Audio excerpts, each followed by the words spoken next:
hopefully they just bring in the right guy. Ashton, what did you learn from him with your 1 year with him? Stay positive. Be optimistic always, no matter what the situation is. Ashton, do you have optimism going forward that they have the number 1 pick and a lot of cap space, things like that going into the offseason? Yeah, for sure. What are you looking forward to most for next season? Winning more. What do you look for in a coach just in general that you kind of thrive off of and learn from? I think just holding guys accountable, like especially when they need it, knowing your players well enough to just, keep that standard up. And obviously, they're the head coach, so they got to be a leader for sure. You went through a change at Boise State, coaching change. Does that prepare you for this? Yeah, I mean, you kind of just have to be ready to adapt for whoever is coming in the building. And obviously, when we changed around at Boise State, it got better. So I'm hoping to be the same thing. Can you kind of expound on some of the things that you maybe learned from Pete, took from Pete? Yeah, I mean, just bringing your best in the biggest moments. He always talking about doing stuff right longer than the other team. So I think that's what football's about, just being better for longer than the other team. How optimistic are you that this thing can get turned around with everything you mentioned, draft picks, salary cap space, all that? Super optimistic. I mean, despite the record 3-14, whatever we were, I think there's always points of the season to where you grab a win and you get momentum. I mean, I just can remember all the way back to the Bears week. We were 1-2, they were 1-2. One team finished 2-2, the other was 1-3. And we're 3-14, and they're 12 or 13 or whatever they are. So there's a bunch of points in the season that I felt like we could have capitalized on, and maybe we have a different outcome. But like I said, we have a lot at hand for us this year, and very excited to see what we do with it. For you personally, what was this season like? Seemed like a breakout year for you. Yeah, I just was excited to go out there. The biggest thing for me is every year I look at how did I improve, and one thing that I can say like this year is just everything that I've worked on, starting to come, into play for me. Obviously I didn't have all the stats that I wanted to have, but to me, that'll come, just the main thing for me is, am I getting open? Am I doing everything that I can do to put myself in the best position that I have?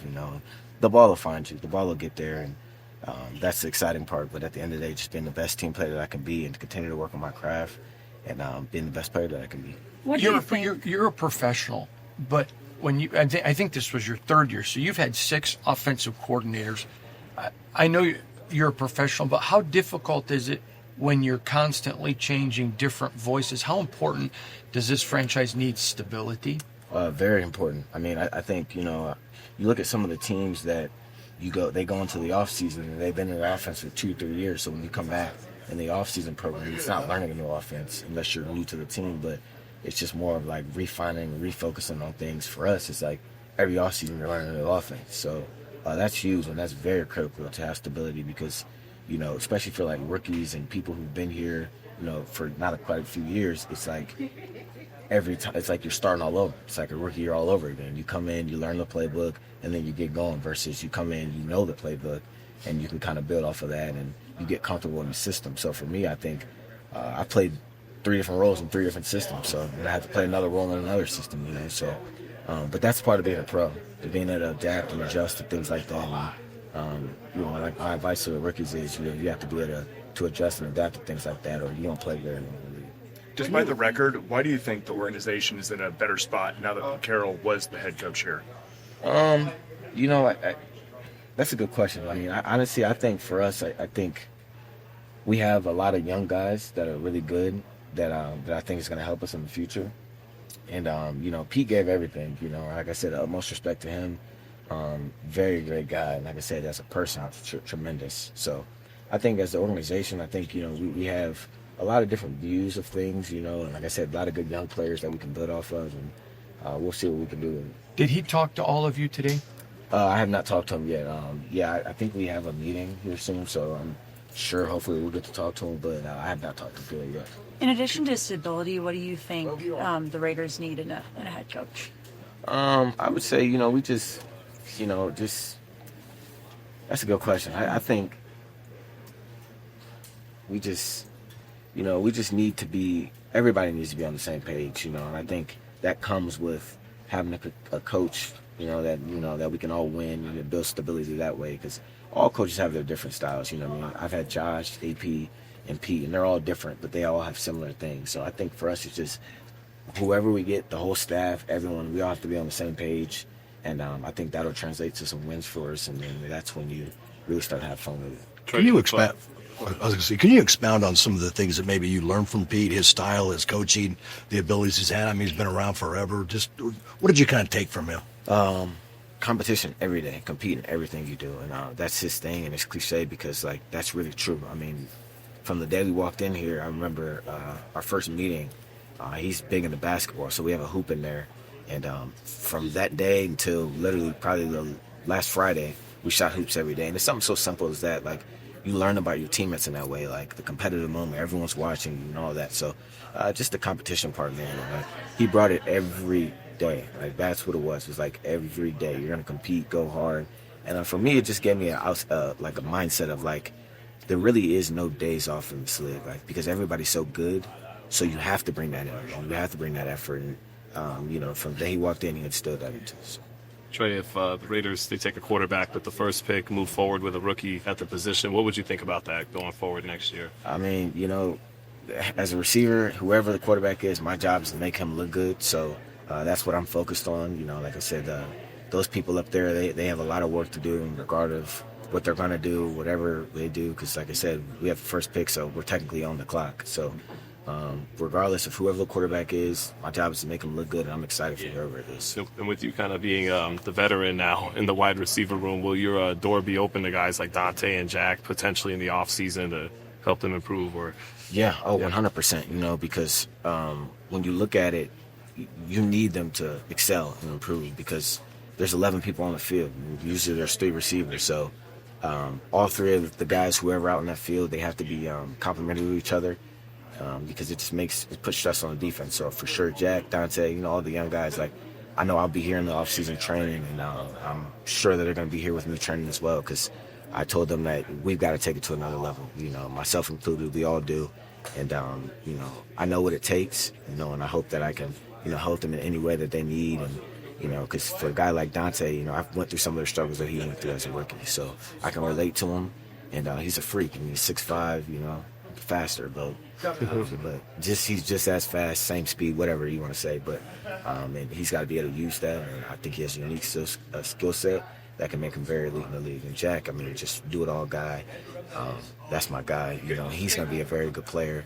And for him, it's just more so he played so many different positions this year. Just finding out what's his role, what's his niche, and we can keep building on that. But I definitely will be helping those guys for sure. And how much attention do you pay to the draft process, the combine, and the stuff leading up into that first pick and beyond with the Raiders as you go into the offseason? Honestly, my personal preference, not too much. Obviously it's huge. You hear about it and stuff like that, but I just try to focus on, getting better in the offseason. Obviously we'll hear and see things. I'm going to be in the building, but, that's those guys' job, and they have a tough job, so... And I'm sure that they're up for the task. And me, I'll just be back here working hard, getting ready for the upcoming season. Because before you know it, it'll be April 6th, and we're ready to roll. And we got to go out there and get some wins. How many guys are going to stay here in the offseason that you've talked to? That's a good question. I think our strength staff and Alex, AJ, and, our medical staff and our facility is, the best in the league, So a lot of guys tend to stay back, honestly. If you get 50% of the team, that's good. And we have a lot of guys in there. I know I'll be here, and, the rookies and, a lot of those guys. Like I said, AJ, Alex, Chris, all those, they do a fantastic job. And, when you look at it, why would you leave? You have a great strength staff. We have amazing facilities. You can get treatment whenever you want. And this is what you train in. We're in Vegas. The altitude's different. The weather's different. So we won't be doing fall camp in Florida or wherever. So, that's my mindset. It also just builds team chemistry when you're here. Training with the guys starting in January, February, whatever. That translates to wins and stuff like that in September, October, November, December, January. As a veteran, been around the league and knowing this is a business, when you see the 3 wins, Carroll being fired? Does it kind of come as a shock still, or is it kind of a gut punch, or what is it like to a player?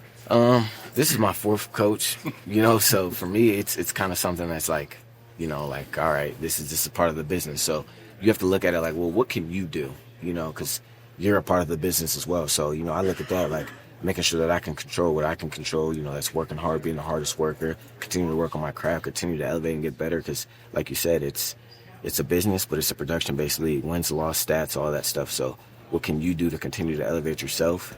So that way you don't fall victim to that side of the business and you can just be ahead of it. And, but as far as the coaching stuff, man, like I said, it's fourth coach, 4 years, I think, something like that. So you just kind of like, what's next? Given the turnover that you've seen, though, with the coaches and everything, this is the first time you guys have been in a position draft-wise with that top overall pick. Does it feel different knowing that and the cap space and everything you guys have? I know that's not your decision ultimately, but does that kind of change the optimism going forward? I mean, I think so. I think, those guys upstairs know well better than I do. That's why that's their job. But I think, just as far as from a player looking at it, I mean, there's a lot of, possibilities and stuff that you can do, and I just look at, the Commanders, the Bears, teams, the Jaguars, that we actually played last year and, we beat the Jaguars. And now I think they clinched the AFC South or something like that. So you just see like how fast what 1 year can do if you do it the right way. So like I said, it's a lot of pressure on those guys, and I know they're excited for it. They're up for the task, and they're ready to get this thing rolling in the right direction. Do you think it can be a challenge from a developmental standpoint? Not just you, maybe not just you in particular, but anyone, when there's so much constant change in head coaches, coordinators, and assistants? I think in a way. I think, like I said, because you get used to one system, by the time you learn that system, it's gone. So it's like almost like you're running for $1 and you grab it, and as soon as you grab it, it's gone. You know what I mean? So, but I think the best thing that you can do in that instance is like work on your craft, because if you work on your craft and what you're supposed to do, fitting into a system isn't as hard. Okay, you might be asked to do certain things, but like you still have to run routes, you still have to catch the ball, you still have to get open. So, that's what I felt like that's helped me over the couple years that I've been in the league, just working on my craft. So that way when I jump into a system, you just go and flow. And how do you kind of like you said, this would be your fourth coach in 4 years. I don't know how many players in the league, can say that. So how do you feel? How do you kind of like mentally handle that? And like you're just how do you deal with that? I think just understanding the business early. I think when you come in as a rookie, you're naive. You're just happy to be here. The lights are bright, and everything, and you kind of just, oh well, But I think for me, it was understanding the business early. I think I got a taste of it early, rookie year, mid-season. Like this is different after the season. You get to ride out the whole season, but so that changes my perspective just on like how I deal with it and understanding, like I said, of controlling what I can control, so that I don't fall victim to any sides of the business that players fall to. So that's just been my outlook.